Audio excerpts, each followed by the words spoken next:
Assalamualaikum warahmatullahi wabarakatuh. Perkenalkan, nama saya Regina Aprilia dengan NIM 40120111021 dari kelas Hukum 3D. Dalam video ini, saya akan memaparkan dan menjelaskan materi tentang ilmu dan filsafat nilai serta MMI dan internalisasi nilai. Baiklah, yang pertama saya akan menjelaskan tentang ilmu dan filsafat nilai. Pengetahuan pada umumnya merupakan segala sesuatu yang diketahui, baik yang menjadi pengetahuan individu maupun pengetahuan yang sifatnya umum yang menjadi bahan informasi bersama masyarakat kebanyakan. Pemahaman akan pengetahuan ini akan mendorong manusia untuk melakukan telisik, kajian, dan membangun sesuatu yang lebih khusus sehingga kemudian menjadi pengetahuan yang terspesialisasi. Nah, pengetahuan yang terspesialisasi inilah kemudian dikenal dengan istilah ilmu. Ilmu sendiri memiliki beberapa syarat khusus yang membedakannya dengan pengetahuan biasa. Setidaknya ada 4 syarat dasar sebuah pengetahuan berubah menjadi ilmu. Yang pertama ada objektif, kemudian metodis, sistematis, dan juga universal.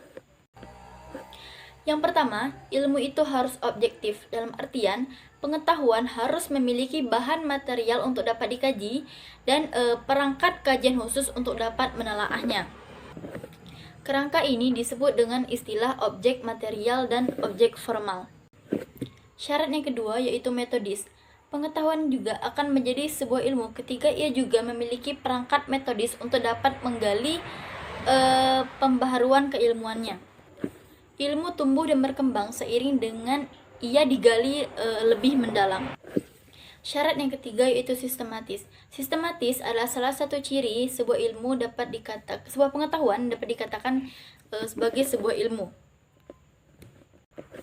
Sistematis dalam hal ini dipahami sebagai sebuah tata urutan yang tertib untuk mendalaminya, sebagai sebuah kerangka besar yang komprehensif.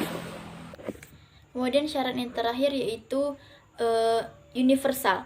Jadi, universal dalam hal keilmuan dipahami sebagai akseptabilitasnya adalah untuk menjelaskan berbagai fenomena meski syaratnya adalah adanya kesamaan kondisi.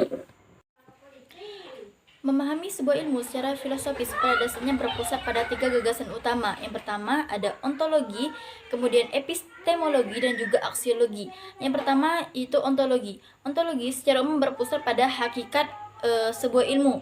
Yang kedua ada epistemologi. Epistemologi berkenaan tentang sumber keilmuan dan cara untuk mendapatkannya. Kemudian yang ketiga ada aksiologi. Aksiologi berkaitan dengan tujuan untuk apa sebuah ilmu itu dikembangkan. Kemudian kita berbicara tentang nilai. Nilai pada dasarnya berkaitan dengan kegunaan dan fungsi atas sesuatu. Nilai akan membedakan antara satu entitas dengan entitas lainnya karena akan saling beragam dan relatif muatan nilainya. Nilai menurut Frondizi adalah kualitas yang tidak nyata pada sesuatu dan selalu berbeda setiap pengembangannya. Nilai adalah sesuatu yang melekat pada sebuah objek, bukan objek itu sendiri. Jadi suatu sifat atau kualitas yang terkandung pada objek atau kenyataan kenyataan. Jadi ketika menilai artinya kita memberi kualitas pada sesuatu. Begitu juga halnya, nilai akan sangat tergantung pada subjek penilai. Kemudian yang selanjutnya saya akan menjelaskan tentang materi MMI dan internalisasi nilai-nilai. Visi Universitas Bangka Belitung memiliki 3 nilai pilar keunggulan yaitu mental, moral, dan juga intelektual. Nah, nilai-nilai ini harus dapat diimplementasikan oleh sivitas akademika yang ada di UBB. Dalam implementasinya terdapat 9 nilai, yaitu yang pertama ada rasa ingin tahu, yang kedua peka akan tanggung jawab, peka akan tantangan lokal dan juga global. Terus yang ketiga ada kerja keras, yang keempat kreatif, inovatif, tangguh dan tidak mudah menyerah.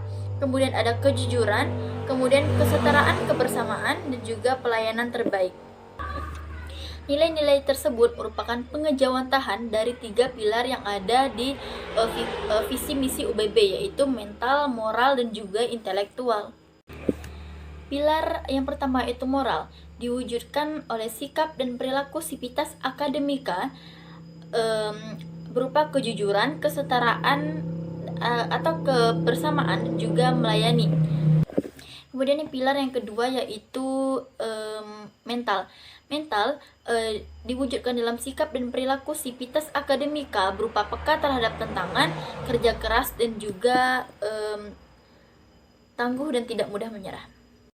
Kemudian pilar yang ketiga yaitu intelektual, diwujudkan oleh sikap dan perilaku sivitas akademika berupa rasa ingin tahu, kreatif, dan juga inovatif. 3 keunggulan MMI tersebut tentu harus diterjemahkan bagaimana aktualisasinya dalam kehidupan sehari-hari oleh para sivitas akademika kampus. Dalam keputusan Rektor Universitas Bangka Belitung tentang Paduan Menteri Visi dan Misi dan Tujuan Universitas Bangka Belitung, dijabarkan wujud MMI baik oleh mahasiswa, dosen maupun tenaga kependidikan. Baiklah, itulah hasil pemaparan materi dari saya. Lebih dan kurangnya saya mohon maaf. Akhir kata saya ucapkan wassalamualaikum warahmatullahi wabarakatuh.